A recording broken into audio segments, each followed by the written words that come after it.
S D राज English में आपका स्वागत है। आज हम चर्चा करेंगे एक नए टर्म पर, उसका नाम है पॉइंट ऑफ व्यू। लिटरेचर में पॉइंट ऑफ व्यू क्या होता है कि आप किस नज़रिए से किसी चीज़ को क्या देख रहे हैं। पॉइंट ऑफ व्यू का मतलब यही होता है कि जैसे मान लीजिए एक कोई बालक है, छोटा बच्चा है, ठीक। ये आपका मान लीजिए एक पहाड़ है, ऐसे मान लीजिए पहाड़ बना है, ठीक है। इस पे चिड़ियाँ हैं, छोटी छोटी मान लीजिए चिड़ियाँ बैठी हैं, पेड़ पौधे हैं, जो है पहाड़ों पर अच्छी खासी जो है सीनरी आपको जो है दिख रही है। अब जैसे मान लीजिए बालक है, छोटा बच्चा है, तो छोटे बच्चे की नज़र से जब आप ये पहाड़ देखा जाएगा तो बताइए क्या देखेगा वो। तो जाहिर सी बात है उसको ये जो सीनरीज हैं, या इस पे समझ लीजिए कि प्रकृति की कोई एक ऐसी छटा है जिसको कि सीनियर व्यक्ति समझ सकता है, बालकों के लिए उसका कोई महत्व नहीं है, तो बालक उसको नहीं देखेगा, या देखेगा भी तो वो उसका नज़रिया नहीं रहेगा। इसी को बोलते हैं पॉइंट ऑफ व्यू। अब बच्चे की नज़र से, बच्चे के पॉइंट ऑफ व्यू से इस पर्वत में अगर जो देखा जाए तो क्या मिलेगा, तो वो बोलेगा हरा है, वो बोलेगा वो देखो एक छोटी सी चिड़िया बैठी है। पहाड़ कैसा है तो वो बताएगा बड़ा है। यही अगर जो मान लीजिए कोई पोएट देखता है तो इसको देखने के बाद हो सकता है उसमें जो उसको नए नए शब्द मिलें, उसमें नई नई फीलिंग आए। पहाड़ में, पहाड़ से वो किसी का कंपैरिजन कर सकता है। अब यही अगर जो पहाड़ कोई मान लीजिए अपराधी देखता है तो वो उसको किस नज़र से देखेगा, तो वो उसको इस नज़र से देखेगा कि क्राइम करने के बाद यहाँ छिपा जा सकता है, या यहाँ से किसी को ढकेला जा सकता है, वो आदमी इंसान मर सकता है। तो ये सबका अपना अपना नज़रिया होता है। तो जो अच्छा, ये नज़रिया नरेट करने वाले का होता है। कहने का मतलब जैसे मान लीजिए बच्चा नरेटर, तो बच्चा क्या नरेट करेगा देख करके, तो जाहिर सी बात है छोटी चिड़िया, सिर्फ कलर। पोएट अगर जो मान लीजिए इसकी जगह, बच्चे की जगह पोएट हो, तो पोएट क्या नरेट करेगा इसको देख करके, तो पोएट नरेट करेगा कि इसकी जो है, इसको पहाड़ देखने के बाद इसके मन में कैसी फीलिंग आई, कौन कौन से नए शब्द मिल रहे हैं, किस टाइप के नए नए थाट आ रहे हैं, वो व्यक्त करेगा। अगर जो अपराधी इसी पहाड़ को देखता है और उसको वर्णन करने के लिए बोला जाता है, तो जाहिर सी बात है पहाड़ की ऊंचाइयों का वो बताएगा कि यहाँ से किसी व्यक्ति को ढकेल दिया जाए तो वो मर सकता है। क्राइम करने के बाद इसकी कंदराओं में छुप जाओ, पुलिस ढूंढती रह जाएगी, नहीं पाएगी, वो इस नज़रिए से देखेगा। तो अच्छा, ये तीनों हैं कौन, ये तीनों नरेटर हैं। देखते हैं नरेट करते हैं, देखते हैं नरेट करते हैं। तो पॉइंट ऑफ व्यू मोटा मोटी आप ये ऐसे समझो कि पॉइंट ऑफ व्यू समझिए कि ये बताता है कि स्टोरी कौन टेल कर रहा है, किसके माध्यम से स्टोरी आपकी कही जा रही है। वो बच्चा है कि वो वयस्क है कि वो कवि है कि वो साहित्यकार है कि वो डॉक्टर है, समझ रहे हैं। तो पॉइंट ऑफ व्यू का मतलब होता है कि स्टोरी किसके माध्यम से कही जा रही है। अब जैसे मान लीजिए स्टोरी कहने वाला खुद इस स्टोरी में शामिल है। आप इसको ऐसे समझो, जैसे मान लीजिए ये एक कहानी है, ठीक। इस कहानी में स्टोरी कहने वाला मैं हूँ, स्टोरी टेलर मैं हूँ, ठीक। और ये मैं एक कहानी बता रहा हूँ और इस कहानी में मैं भी शामिल हूँ। जैसे मान लीजिए ये युद्ध चल रहा है, दो पार्टियां हैं, दोनों आपस में लड़ रही हैं और इस युद्ध में मैं भी शामिल हूँ। तो मैं कैसे नरेट करूँगा, मैं ऐसे बोलूँगा कि मैंने, जैसे मान लो ये मैं हूँ, तो मैं यही तो कहूँगा मैंने इनको मारा, मैंने इनको मारा, मैंने इनको अच्छे से धुल दिया। यही मैं करके बोलूँगा। तो ये लिटरेचर में मैं इसको लिखूँगा। जैसे मान लीजिए साहित्य में मुझे इसको लिखना पड़े तो मैं क्या, कौन सा प्रोनाउन यूज़ करूँगा, आई, या अपने लिए मैं माई यूज़ करूँगा, या अगर जो हम दो लोग हैं तो मैं वी यूज़ करूँगा। तो वी का फिर अस आएगा, आपका आर आएगा, समझ रहे हैं। माई में आपका मी आ सकता है। तो कहने का मतलब अगर जो आप फर्स्ट पर्सन प्रोनाउन यूज़ किया हुआ कहीं किसी पैसेज में देखते हैं तो आप ये समझ लीजिएगा कि वो passage first person point of view में है। ये टोटल प्रोनाउन के ऊपर रन करते हैं। तो जो first person point of view में स्टोरी कही जाती है उसमें स्टोरी कहने वाला उस स्टोरी में शामिल होता है। दूसरा, अगर जो यही second person point of view के नज़र से देखा जाए, second person point of view का मतलब क्या हो गया, अब आपको जहाँ ये आई माई मी बी आर अस ये सब सारी चीज़ें मिल रही थी, वहाँ आपको क्या मिलेंगी, वहाँ आपको मिलेगा यू। समझ रहे हैं। अब जैसे मान लीजिए मुझे यहाँ यू मिलता है, तो यू क्या करेगा, यू कहने का मतलब जब ये यू का जब second person point of view जो यूज़ होगा, हालांकि ये यूज़ बहुत कम होता है, तुम वहाँ गए, तुम ये किए, तुम वो किए, तो कहने का मतलब इसमें क्या होगा कि आप किसी को एड्रेस कर रहे हैं, आप किसी से वार्तालाप कर रहे हैं, तो ये सिचुएशन आपकी बनाएगी second person point of view की। और लिटरेचर में आप इसको कैसे पहचानेंगे, तो लिटरेचर में आप इसको यही सेकंड पर्सन प्रोनाउन आप देखना, जैसे यू, योर, यू, इनकी बहुतायत आपको वहाँ पे बहुत मिलेगी। ये अगर जो आपके पैसेज में दिया है और इसको देखने के बाद आपसे पूछा जाए कि इसमें कौन सा पॉइंट ऑफ व्यू यूज हुआ है, फर्स्ट पर्सन वाला point of view, second person वाला पॉइंट ऑफ व्यू, या थर्ड पर्सन वाला पॉइंट ऑफ व्यू, तो आप बोलेंगे कि यहाँ पर second person point of view का यूज हुआ है। और ये पॉइंट ऑफ व्यू आपके 3 पर्सन में ही हैं, फर्स्ट पर्सन वाले जो हम आपको बता चुके हैं, सेकंड पर्सन वाला जो मैं ये बताया हूँ, थर्ड पर्सन वाला मैं आपको बताने जा रहा हूँ। अच्छा, आपने क्या देखा, आपने यही तो देखा कि जब फर्स्ट पर्सन था तो आई और वी, यही दो प्रोनाउन यूज हुए, आई या वी, और इन्हीं के परिवार का जैसे आपका माई आ गया, मी आ गया, वी का क्या आएगा, वी का आर आ जाएगा, अस आ जाएगा। समझ रहे हैं, ये हो गया आपका first person. Second person point of view में हमने आपको बताया यू, तो यू में क्या है, योर है, फिर यू है। समझ रहे हैं, ये आपको मिल रहा है। अब third person point of view में लिखा जाएगा तो जाहिर सी बात है थर्ड पर्सन के प्रोनाउन कौन है, तो ही है, सी है। अब इनका प्लूरल क्या हो जाएगा, आपका दे हो जाएगा। बात समझ रहे हैं।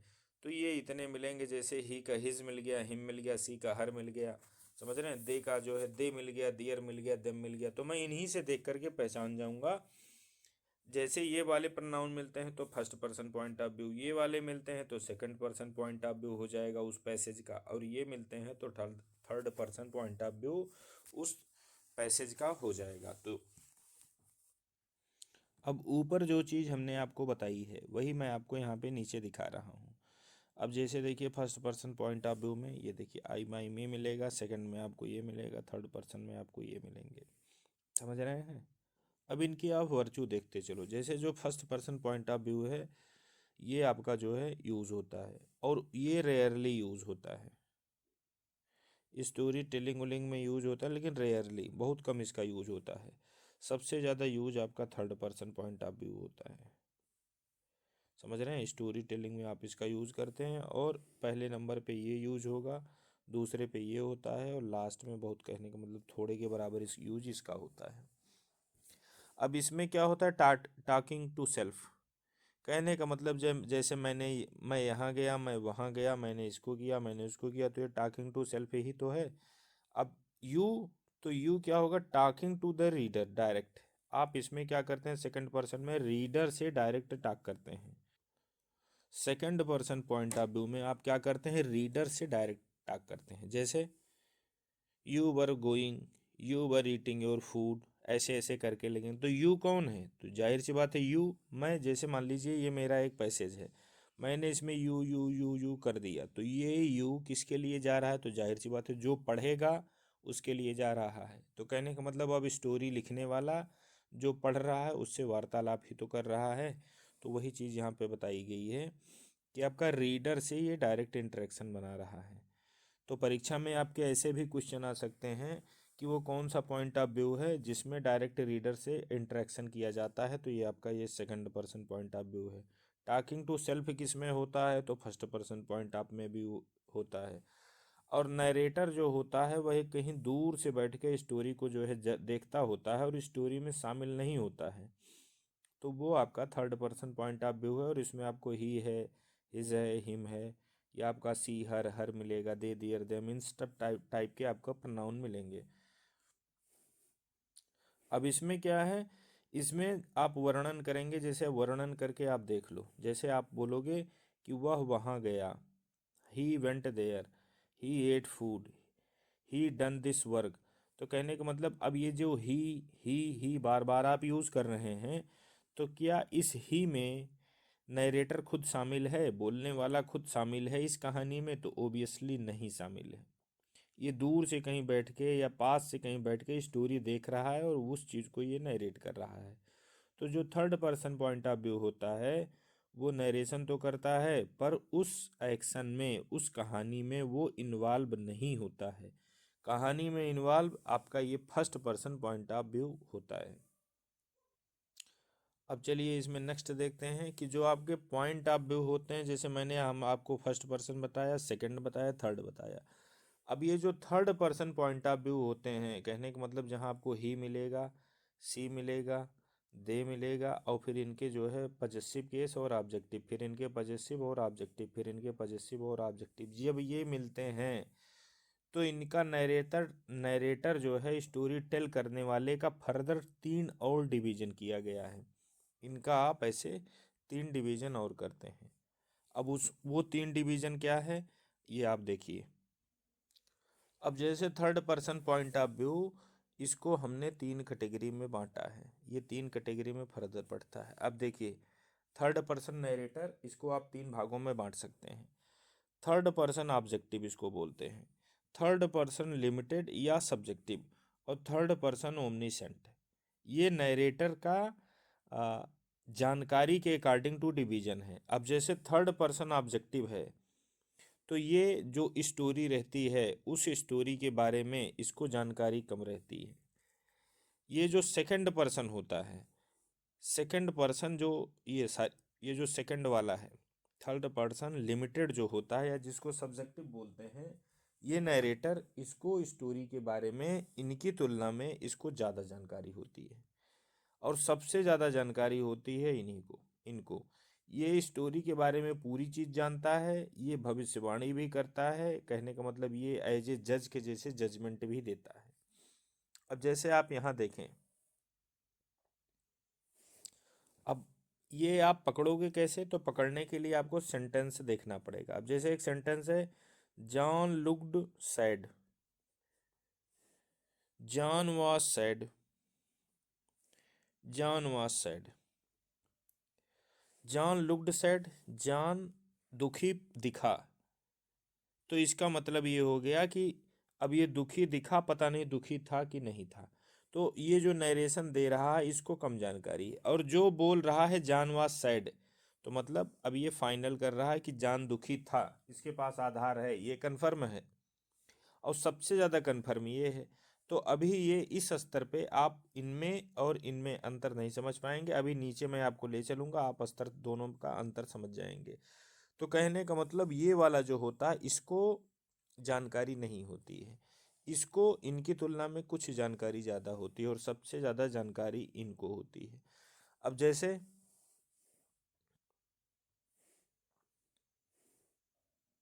अब यहाँ आप देखिएगा, सेंटेंस मैं आपको पढ़ रहा हूँ। He said he didn't want to tell his mom that he broke the window. When he finally told her, when he finally told her, she seemed calm. इसमें कितने करेक्टर यूज हुए हैं? एक तो पहली चीज ही है, और दूसरा कौन सा करेक्टर है? दूसरा आपका करेक्टर सी है। तो अब इनको पढ़ो और इनको पढ़ो। अब आप ये देखो कि पहली लाइन वाला, इनको कितने करेक्टर के बारे में पूरी जानकारी है, तो इनको दोनों करेक्टर के बारे में पूरी जानकारी नहीं है। थर्ड पर्सन में ये भी है, थर्ड पर्सन में ये भी है, थर्ड पर्सन में ये वाला भी है, ओमनीसेंट वाला भी। यहाँ आप देखिए, इनको ना तो ही के मोटिव के बारे में जानकारी है ना तो सी के बारे में। क्यों? क्योंकि सी सीम्ड काम, वह काम प्रतीत हुई। अब यहाँ क्या देख रहे हैं? He said he didn't want to tell his mom that he broke the window. समझ रहे हैं? वांट। अब यहाँ आपने देखा कि इसको अभी भी उतनी जानकारी पहले करेक्टर के बारे में भी नहीं है।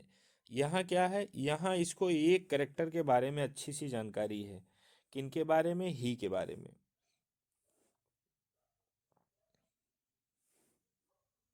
अब यहाँ से आप देखें, ही फेल्ट नर्वस, तो अब ही के बारे में तो इसको जानकारी है। जो ये सेकंड वाला आप देख रहे हैं, इनको ही के बारे में जानकारी है लेकिन मॉम के बारे में जानकारी नहीं है। कहने का मतलब दो करेक्टर यूज हुए हैं, तो पहले की जानकारी इनको है, पहले के बारे में समझ रहे हैं, लेकिन दूसरे करेक्टर के बारे में नहीं है। मुझे कैसे पता चला? देखो यहाँ सीम्ड लिखा है, सी सीम्ड काम, मतलब ये मदर के लिए है, तो मदर प्रतीत हुई काम, मतलब वो उनको ज़्यादा क्रोध नहीं आया। लेकिन इसने वर्ब कौन सी यूज किया, प्रतीत हुआ, तो इससे लग रहा है कि इसको इस करेक्टर के बारे में पूरी जानकारी नहीं है। अब वही चीज़ यहाँ पढ़िए। He felt nervous, he didn't want to tell his mom that he broke the window, when he finally told her she felt calm. अब यहाँ देख रहे हैं फेल्ट वर्ब यहाँ भी आई है और फेल्ट वर्ब यहाँ भी आई है। तो कहने का मतलब जो ओमनीसेंट पॉइंट ऑफ व्यू होता है थर्ड पर्सन का, उसमें जितने भी करेक्टर यूज हुए रहते हैं नरेटर को सबके बारे में अच्छी जानकारी प्राप्त होती है। मतलब सबके मन की बात तक वो जानता है, सबकी इनर फीलिंग तक वो जानता है। तो ओमनीसेंट मोटा मोटी आप ऐसे समझिए कि ऐसा थर्ड पर्सन का एक ऐसा पॉइंट ऑफ व्यू होता है कि जिसमें स्पीकर को जितने भी करेक्टर स्टोरी में यूज हुए हैं सबके मनस्थिति के बारे में सबकी जानकारी इसके पास होती है। सेकंड वाले में जितने करेक्टर यूज हुए होते हैं सबकी जानकारी इसको नहीं होती है।